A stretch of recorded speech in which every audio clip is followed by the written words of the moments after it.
Olá pessoal, continuando com o estudo do direito das sucessões, ainda dentro do primeiro capítulo do livro do Código Civil que trata desse assunto, da sucessão em geral. Hoje falaremos sobre aceitação e renúncia da herança. Vamos lá. Diz o artigo 1804 do Código Civil que aceita a herança, torna-se definitiva a sua transmissão ao herdeiro desde a abertura da sucessão. Por outro lado, o parágrafo único desse mesmo artigo estabelece que a transmissão tem-se por não verificada quando o herdeiro renuncia à herança. Então, vocês já estudaram do início da análise do direito das sucessões, no primeiro artigo do capítulo lá da sucessão em geral, do título da sucessão em geral, lá o artigo 1784 diz assim, que aberta a sucessão, a herança transmite-se desde logo aos herdeiros legítimos e testamentários. Era o tal do princípio da Sazine, lembram disso? Né? Esse princípio da Sazine significa o quê? Significa que com a morte, com a abertura da sucessão, com a morte da pessoa, todo o seu patrimônio, direitos, deveres, etc., todo o seu patrimônio é transmitido automática e imediatamente aos seus herdeiros, legítimos e testamentários, certo? Só que essa transmissão da herança, ela, de certo modo, é uma transmissão provisória aos herdeiros, né? Então, quando que vai se tornar definitiva essa transmissão? Quando ocorrer a aceitação da herança, né? Quando ocorrer a aceitação da herança, aí sim transmite-se definitivamente. Essa aceitação é um ato unilateral do herdeiro, né? O que ele faz com essa aceitação? Ele está declarando a sua intenção de ser herdeiro, de receber os bens do falecido, né? E essa sua aceitação, observem no caput do 1804, retroage à data da abertura da sucessão, né? Então tem um efeito aí, digamos, retrooperante, né? Ou seja, confirma que a aceitação, confirma que desde o momento do falecimento, desde a abertura da sucessão, ele realmente é um herdeiro confirmado agora através da sua aceitação.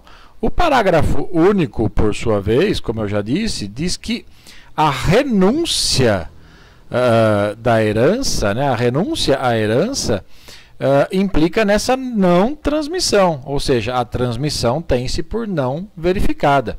Nenhum herdeiro, ninguém pode ser obrigado a receber herança. Ninguém pode ser forçado a assumir a condição de herdeiro, né? E você pode repudiar a herança. Renunciar à herança quer dizer abrir mão dela, repudiar. Eu não quero, né? E o herdeiro pode repudiar a herança, né? Ele invalida com esse repúdio, com essa renúncia, né?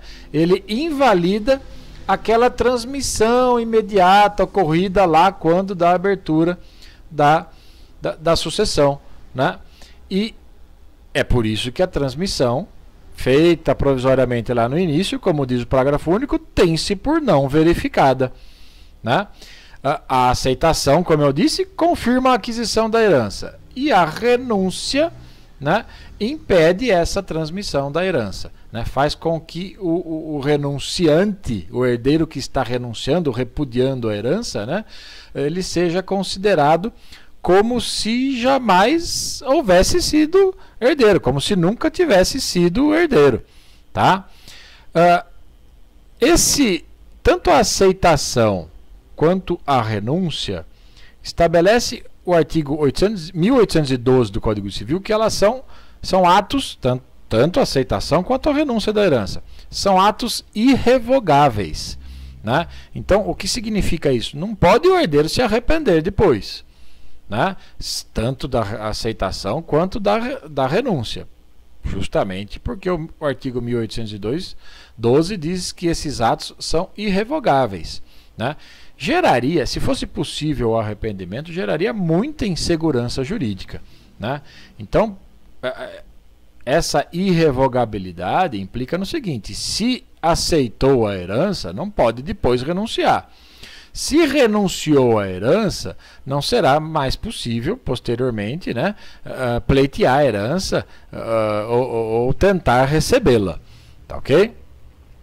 O artigo 1805, por sua vez, ele traz alguns detalhes quanto à aceitação. Olha só, ele fala assim: a aceitação da herança, quando expressa. Então, vejam bem, a aceitação da herança, quando expressa, faz-se por declaração escrita.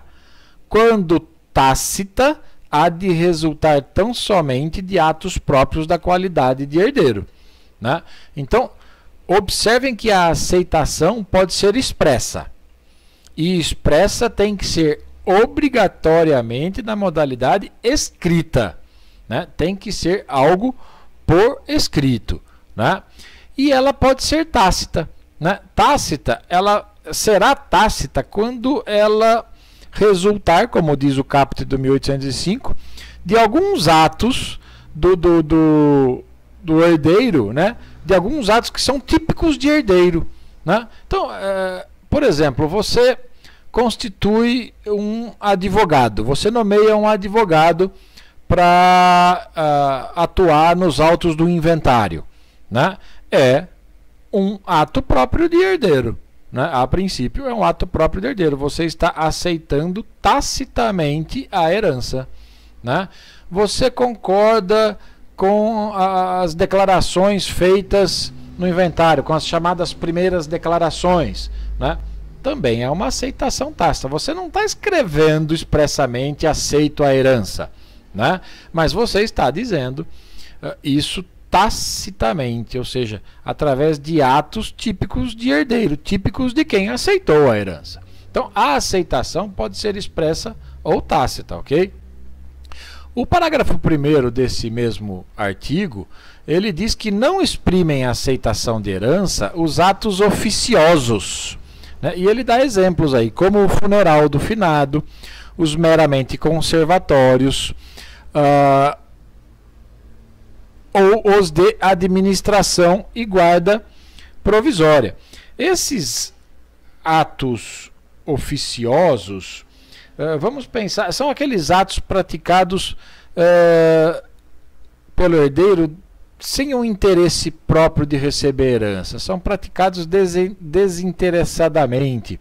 São atos praticados mais como um favor, né, do que como alguém que está querendo exprimir ou deixar claro que quer receber a herança. Não. Esses atos oficiosos não demonstram, pelo disposto no parágrafo 1º, que o herdeiro quer receber a herança, né? Então, é isso que está deixando claro aí. Imagine que o herdeiro paga as despesas do funeral, por exemplo, né? Não, esse ato por si só não implica em aceitação de herança, né? Imaginem que o herdeiro pratique alguns atos para conservar alguns bens, né, para evitar a deterioração de alguns bens do falecido. De repente, algum que demanda alguma medida urgente para evitar a destruição ou deterioração, né? São atos que não implicam em aceitação tácita da herança, né? É isso que está dizendo o parágrafo 1º, tá ok? O parágrafo 2º desse mesmo artigo estabelece que não importa igualmente a aceitação, a cessão gratuita, pura e simples, da herança aos demais cordeiros. Olha, gente, na verdade aí é o seguinte, não importa a aceitação, porque isso se constitui, na verdade, numa renúncia, né? Se ele está cedendo seus direitos hereditários gratuitamente, de uma maneira pura e simples, ou seja, de modo geral para todos os demais cordeiros, né? Sem condições, sem outros detalhes que a tornam condicionada, né? E sem preço, tem que ser gratuito, né? Então, se ele está cedendo dessa maneira pura e simples, né? Então ele tem lá mais 3 irmãos, ele não está dando cotas diferentes para cada um, não. Ele está simplesmente traduzindo essa cessão gratuita, abrindo mão da herança. Isso é a renúncia, né? Isso, na verdade, caracteriza uma renúncia. E é por isso que está escrito no parágrafo 2º que esse ato não importa aceitação. Não importa, né, esse ato de cessão gratuita não importa a aceitação da herança, né? Isso evita também, esse dispositivo, ele acaba evitando uma dupla tributação aí, né? Porque se isso implicasse em aceitação, teria que pagar impostos de transmissão causa-mortes em ter vivos, porque ele recebe, porque aceitou, e depois transmite aos cordeiros, né? Então, como não importa a aceitação, né? Então, só é devido um deles aí, tá ok? Um desses impostos. O artigo 1806 estabelece que a renúncia da herança deve constar expressamente de instrumento público ou termo judicial. Vejam a diferença, hein? A aceitação pode ser expressa ou tácita, certo? E se for expressa, tem que ser por escrito, né? A renúncia, né? A renúncia só pode ser expressa, né? E como já dissemos, ela é irrevogável. Tem que ser feita por instrumento público, por escritura pública, né?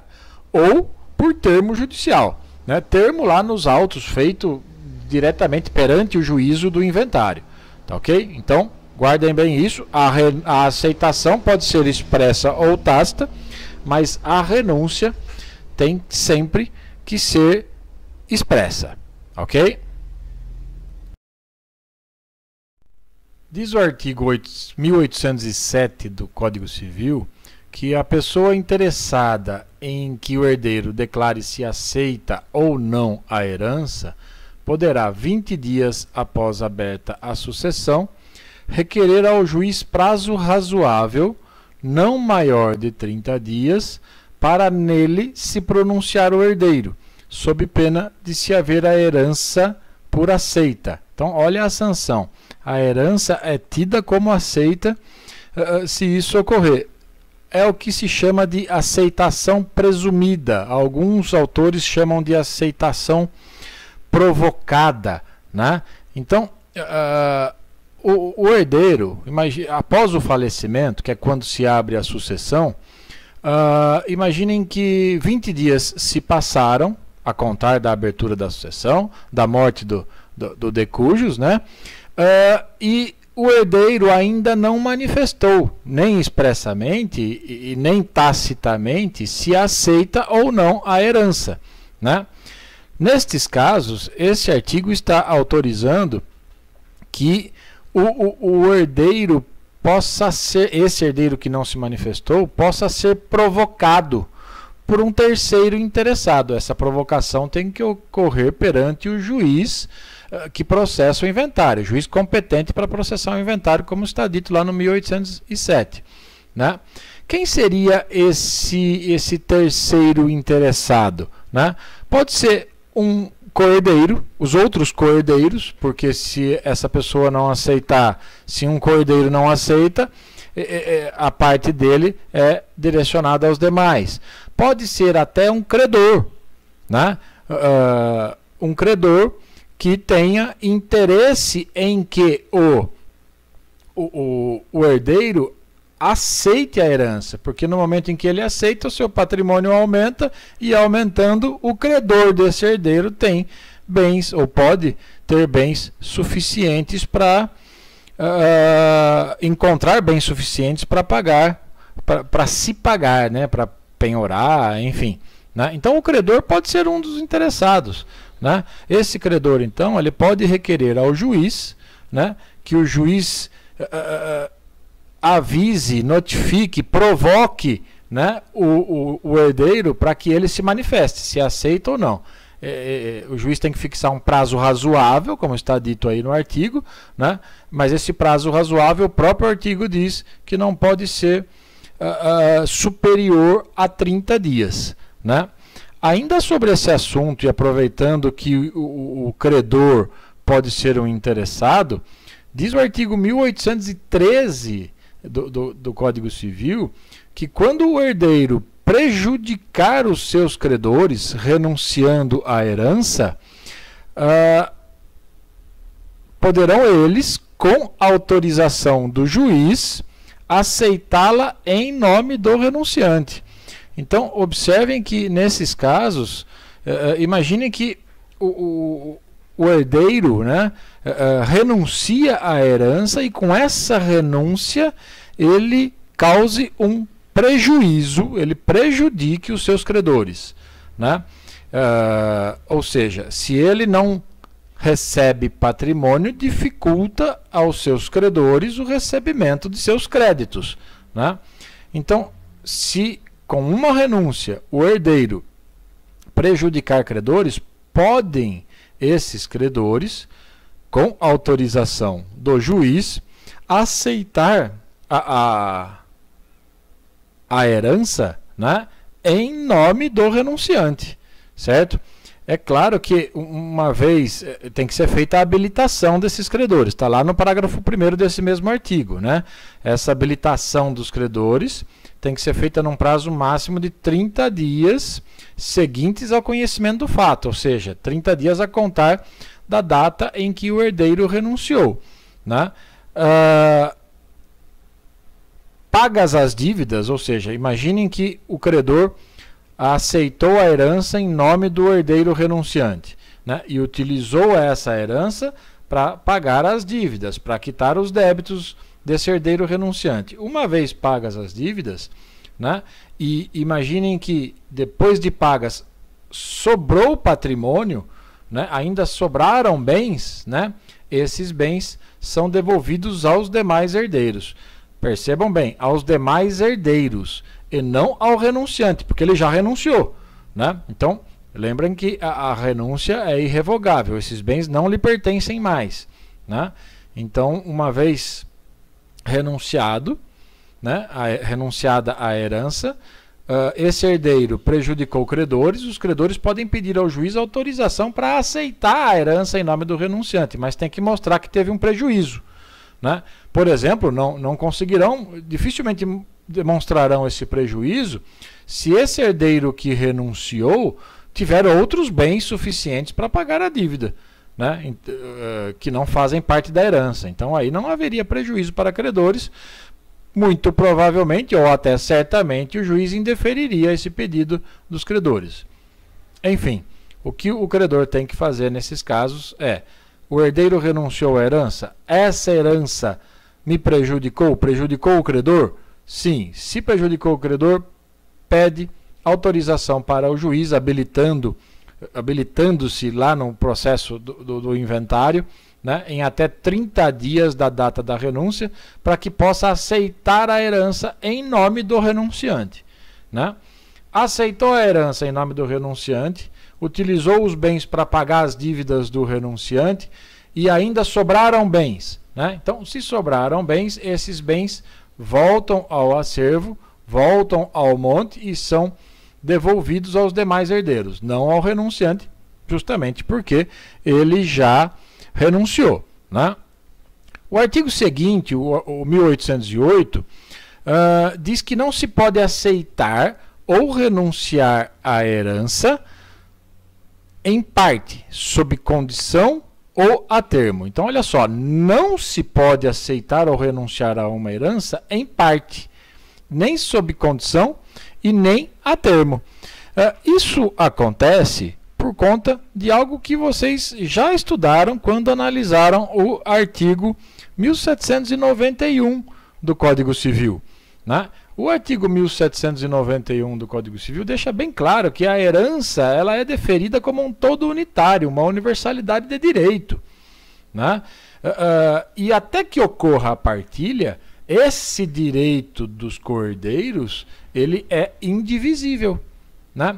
Então, daí a regra contida no artigo 1808, no caput. Não se pode aceitar uma herança em parte e nem renunciar dessa herança em parte, né? Ou você aceita o todo ou você renuncia o todo, né?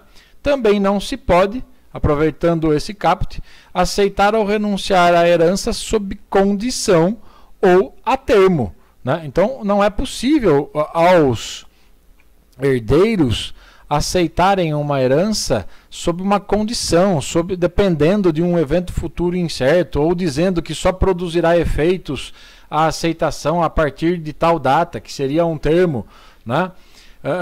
Não se pode aceitar uma herança, por exemplo, sob a condição de que eu receba, quando do pagamento da minha parte, determinados bens imóveis. Se eu não receber, a minha aceitação fica sem efeito. Não existe isso, né? Ou se aceita ou se renuncia. Tem que ser a aceitação e renúncia tem que ser pura e simples, né? E além disso, como eu já disse, não pode ser em parte, né? Tem que ser no todo. Os dois parágrafos desse artigo, eles trazem, de certo modo, são exceções, né? Dá para sustentar que não são exceções, mas enfim, parecem muito com exceções a esse caput. Vejam bem, o parágrafo 1º diz que o herdeiro a quem se testarem legados, né, pode aceitá-los, renunciando à herança, ou aceitando-a, repudiá-los, né? Então, o herdeiro, que é aquele sucessor a título universal, né, ele pode ser chamado também para a sucessão a título singular. Isso também pode acontecer. E aí ele recebe um legado, ele entra na qualidade de legatário também, né? Lembrem que o legado é aquela coisa certa e determinada deixada para alguém através de um testamento. A casa da rua tal, número tal, né? Então, nesse caso, imaginem que a mesma pessoa, né, além de herdeiro, também receba um legado, né, deixado através do testamento. Neste caso, diz o parágrafo 1º, que pode o herdeiro, né, pode esse herdeiro aceitar a herança e renunciar o legado, se assim entender. Pode receber os dois, né? Pode repudiar os dois, né? Mas também pode aceitar a herança e não repudiar e rechaçar e abrir mão do legado, ou fazer o inverso, né? Eu quero o legado, mas não quero receber a herança, né? Então é uma espécie de exceção ao caput, né? O que não se admite mesmo nesse caso é aceitar a herança em parte, ou repudiar o legado em parte, né? Por isso que alguns não tratam como exceção nesse caso, né? O parágrafo 2º vem mais ou menos do mesmo sentido, né? Com um pouco diferente. Assim, o herdeiro chamado na mesma sucessão a mais de um quinhão hereditário, sob títulos sucessórios diversos, olha lá, sob títulos sucessórios diversos, pode livremente deliberar quanto aos quinhões que aceita e aos que renuncia. Então, este é exatamente o caso daquele herdeiro que é legítimo e também é um herdeiro testamentário, né? Então, imagine o filho, né, que é um herdeiro legítimo, também incluído no testamento, né? O que está dizendo esse parágrafo 2º é que esse herdeiro que figura tanto como herdeiro legítimo e também herdeiro testamentário, ele pode livremente escolher quanto ao quinhão, quanto à parte que aceita, o percentual que ele prefere ficar. Se é aquele decorrente da sucessão legítima ou se é aquele decorrente da sucessão testamentária, né? O que não pode, repito, respeitando o caput, é ele aceitar parcialmente o quinhão, o percentual que lhe cabe na sucessão legítima, né? Nem repudiar parcialmente, ou aceitar parcialmente a parte que lhe cabe, o quinhão que lhe cabe na sucessão testamentária. Tem que escolher, né? Tem não, ele pode receber os dois, né? Mas se ele quiser, neste caso é possível repudiar um, por exemplo, não quero ser herdeiro testamentário, né? Não quero participar da sucessão testamentária, apenas receber o percentual que me cabe na sucessão legítima. Ou fazer o contrário, né? Não quero receber o percentual que me cabe por ser herdeiro legítimo, né? Quero apenas receber o que me foi destinado no testamento. Nesses casos, isso é perfeitamente possível. O artigo 1809 do Código Civil diz que, falecendo o herdeiro antes de declarar se aceita a herança, o poder de aceitar passa-lhe aos herdeiros, a menos que se trate de vocação adstrita a uma condição suspensiva ainda não verificada. Então, olha só, nós já vimos que a sucessão se abre com a morte e que, uma vez aberta a sucessão, isso está lá no artigo 1784, a herança se transmite automaticamente para todos os herdeiros legítimos e testamentários. Já vimos também que essa transmissão ela é provisória, ela precisa de uma confirmação posterior, que é justamente a aceitação dessa herança por parte do herdeiro, né? Ou, se o herdeiro não tiver interesse, a renúncia dessa herança, a essa herança. Então, olha só, pode acontecer de, após a abertura da sucessão, que ocorre com o falecimento, com a morte do decujus, né? Então vai se operar a transmissão automática aos herdeiros, certo? Antes de o herdeiro manifestar se aceita ou não a herança, o herdeiro falece. Então não se sabe, não se tem documentada a sua renúncia e nem mesmo a sua aceitação, e nem mesmo a sua aceitação tácita, né? O que esse artigo está trazendo, então, nada mais é do que alguns chamam de sucessão hereditária do direito de aceitar, né? Se um herdeiro falecer antes de ter a oportunidade de aceitar a herança ou repudiar, esse direito de aceitar a herança é transmitido aos herdeiros desse herdeiro, né, que faleceu antes de se manifestar, né? Então, vejam um exemplo que talvez ilustre. Temos aí o Astolfo, certo? O Astolfo, ele tem o filho João e a filha Maria. E a filha Maria tem o filho Pedro. Então, portanto, Pedro é neto de Astolfo, certo? Pense que o Astolfo falece, certo? Então, no momento em que ele faleceu, transmitiu a herança aos seus herdeiros. Na nossa história aqui, os herdeiros são João e Maria, né? Então, João e Maria têm que manifestar se aceita ou não essa herança, para confirmar aquela transmissão automática que ocorre com o princípio da Sazine, né? Por conta do princípio da Sazine. Maria, antes de aceitar a herança do seu pai Astolfo, falece. Então, ela não disse se aceita ou não aceita, não escreveu isso, não deixou claro nem tacitamente, né? E também não repudiou, né? O que está dizendo esse artigo é que Pedro, certo, pode então agora aceitar, né, esse direito de aceitar a herança que cabia a Maria, que é a herdeira, porque ela recebeu a herança de Astolfo, né? Ela recebeu porque ela faleceu depois dele, né? Então, esse direito de aceitar a herança de Astolfo que cabia a Maria é transmitido ao herdeiro dela, Pedro. Então, agora, Pedro, filho de Maria, né, poderá aceitar a herança do seu avô Astolfo, certo? É isso que está dizendo esse artigo. Mas atenção para um ponto importante, olha só. Olha a parte final. Esse direito de aceitar é transmitido a Pedro, que é o filho de Maria, né? Porque Maria faleceu, repito, antes de ter a oportunidade, antes de registrar se aceitava ou não a herança, né? Acontece que essa é a regra, né? Se a vocação hereditária de Maria, ou seja, a qualidade dela de herdeira, estivesse dependendo de uma condição suspensiva, ou seja, do acontecimento de um evento futuro e incerto, né?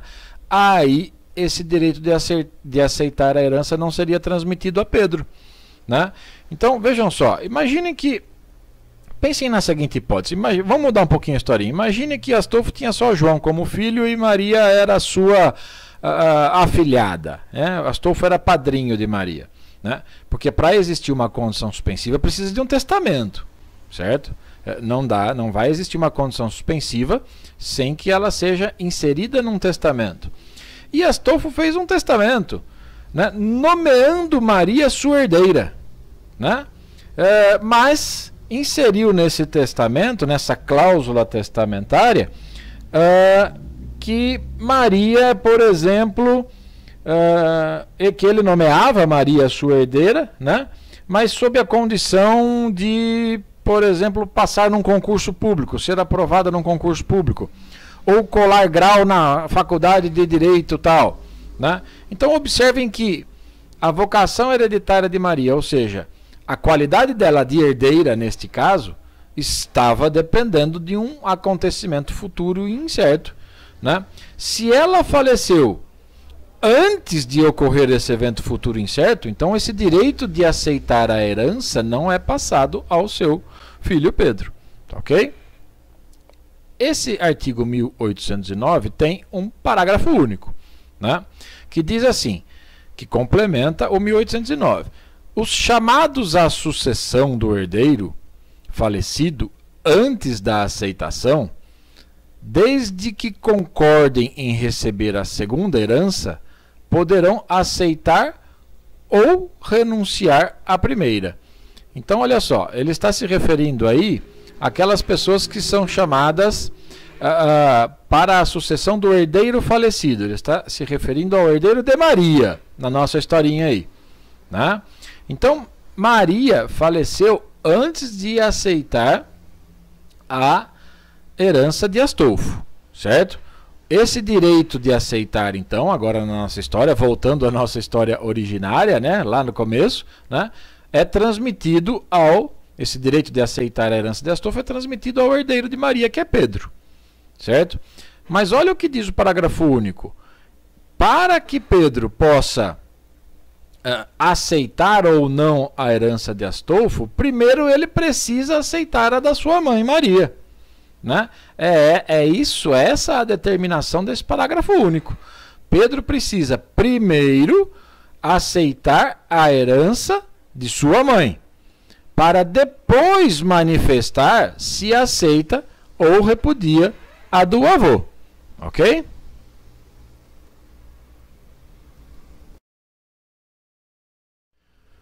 Muita atenção agora com o disposto no artigo 1810. Olha só. Na sucessão legítima, a parte do renunciante acresce a dos outros herdeiros da mesma classe e, sendo ele o único desta, devolve-se aos da subsequente. O que esse artigo está tratando é dos efeitos, das consequências da renúncia, certo? Observem bem, na sucessão legítima, tá? Não está falando aí de sucessão testamentária, certo? A sucessão legítima é aquela em que os herdeiros são aqueles indicados pela lei, certo? E não dispostos em testamento. Muito bem. Aliás, se for em se tratando de sucessão testamentária, né, as regras quanto à parte do renunciante, né, as normas estão lá nos artigos 1941 e 1947, que tratam do direito de acrescer e da substituição que ocorre testamentária, né? Então, são assuntos que serão tratados em aulas posteriores. Tá? Então, esse artigo 1810 está se referindo às consequências da renúncia na sucessão legítima. Vamos tentar mostrar um exemplo para vocês. Olhem só. Esse é o Astolfo, certo? E o Astolfo, ele tem a filha Beatriz, tem também o filho João e tem uma terceira filha que é a Maria, certo? Beatriz e João não têm filhos em nossa história aqui, certo? Maria tem o filho Pedro e tem também a filha Mônica, certo? Então, Astolfo tem 3 filhos, Beatriz, João e Maria. Beatriz e João não têm filhos, né? E Maria tem sim 2 filhos, Pedro e Mônica, que são, portanto, netos de Astolfo, certo? Vocês já estudaram as relações de parentesco, então vocês sabem que nesse nosso desenho aí, todos que estão abaixo do Astolfo, né, estão na classe dos descendentes, né? São descendentes de Astolfo, certo? E existem, é importante lembrar aí da contagem de graus, né? Então os descendentes de primeiro grau são aí Beatriz, João e Maria, descendentes de Astolfo, né? E os descendentes de segundo grau de Astolfo são Pedro e Mônica, que são os filhos de Maria, são os netos de Astolfo, certo? Muito bem. O Astolfo falece, certo? O Astolfo falece. Então, a partir do momento em que ele faleceu, ou seja, abre-se da abertura da sucessão, né, que ocorre com a morte, Beatriz, João e Maria, que são seus herdeiros em nossa história aqui, né,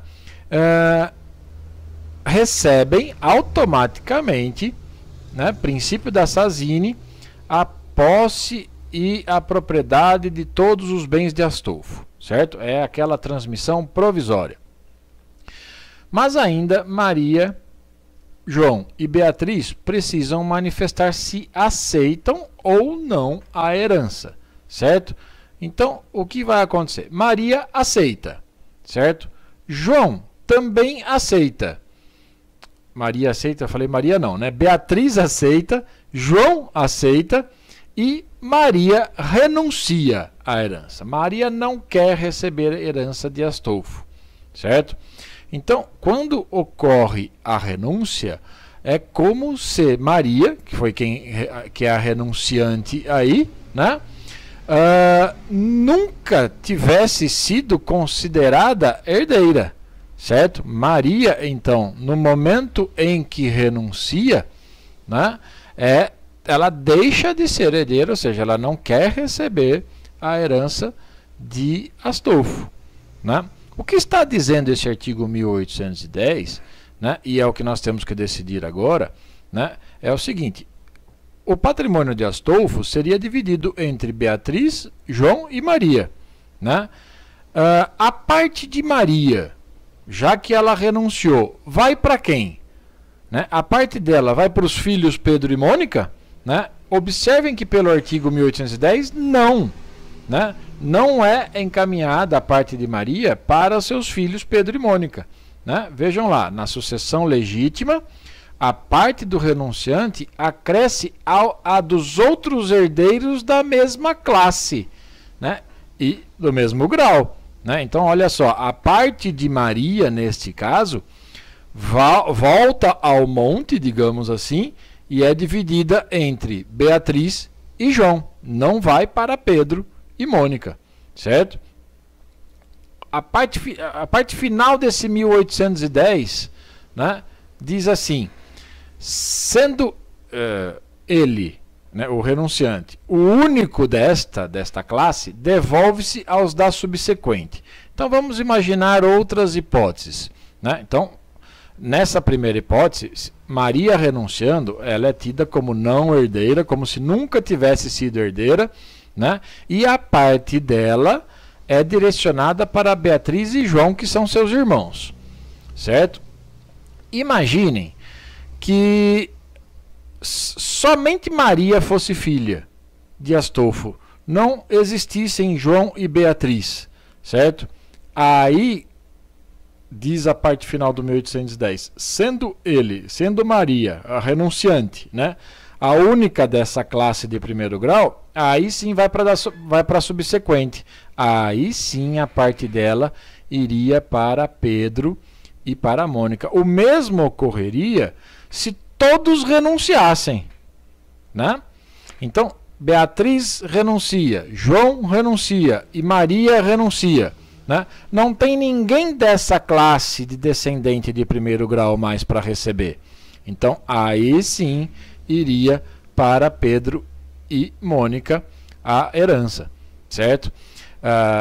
Essa sucessão de Pedro e Mônica, no caso de Maria ser a única ou de todos renunciarem, ela se daria, neste caso, por direito próprio, chamado direito por cabeça, né? E não por estirpe, né? Nós vamos falar disso agora nos comentários ao próximo artigo do Código Civil. O artigo 1811 complementa o artigo anterior que analisamos, né? Observem que ele diz assim: ninguém pode suceder representando herdeiro renunciante, se, porém, ele for o único legítimo da sua classe, ou se todos os outros da mesma classe renunciarem, poderão os filhos vir à sucessão por direito próprio e por cabeça. Vamos comentar isso um pouco, então. Não há direito de representação, esse artigo está deixando claro, não existe direito de representação em caso de renúncia. Sim, mas o que seria o direito de representação? Onde que o Código trata disso, né? Lá no artigo 1851, quando ele estabelece assim: dá-se o direito de representação quando a lei chama certos parentes do falecido a suceder em todos os direitos em que ele sucederia se vivo fosse. Então, esse direito de representação ele é uma convocação, digamos assim, que a lei faz, né, para alguém suceder no lugar de outro herdeiro, para alguém receber a herança no lugar de outro herdeiro, né, que seria o mais próximo daquele que faleceu, do finado, né, mas já pré-morto, né? Então, imagine que eu tenha um pai, né, abaixo dele, o descendente dele sou eu, e depois eu tenho mais 3 filhos, né? Eu morro antes do meu pai e meu pai falece, né, depois de mim. Então aí sim ocorreria o direito de representação, né? Meus filhos me representariam, receberiam aquilo que caberia a mim, né? Os representantes, né, eles não herdam por direito próprio, né? Por que eles não herdam por direito próprio? Justamente por conta do que dispõe o Código Civil, que é algo que estudarão mais adiante, né? Mas lá no artigo 1854, que diz assim: os representantes só podem herdar o que herdaria o representado, se vivo fosse, né? Então, nesta historinha que eu contei aqui, né, eu faleci, né, antes do meu pai. Depois de mim faleceu meu pai, né? A herança do meu pai, né, não vai ser repassada para mim, obviamente, porque eu já faleci antes dele, eu sou pré-morto, né? Então a parte que caberia a mim irá para os meus 3 filhos, dividido entre eles, né? Então eles herdarão ou herdariam, né, o que eu herdaria se vivo fosse. Esse é o direito de representação, certo? Mas ainda nesse mesmo artigo, olha só, lá na parte final, eles dizem que se for o único, né, o renunciante for o único legítimo da sua classe, ou se todos os outros da mesma classe renunciarem à herança, poderão os filhos vir à sucessão por herança, por direito próprio e por cabeça, né? Então, conforme diz essa segunda parte do artigo, se esse renunciante, se a pessoa que renuncia for o único herdeiro legítimo de sua classe, ou se todos da mesma classe renunciarem à herança, aí os filhos deles são chamados à sucessão, por direito próprio e por cabeça.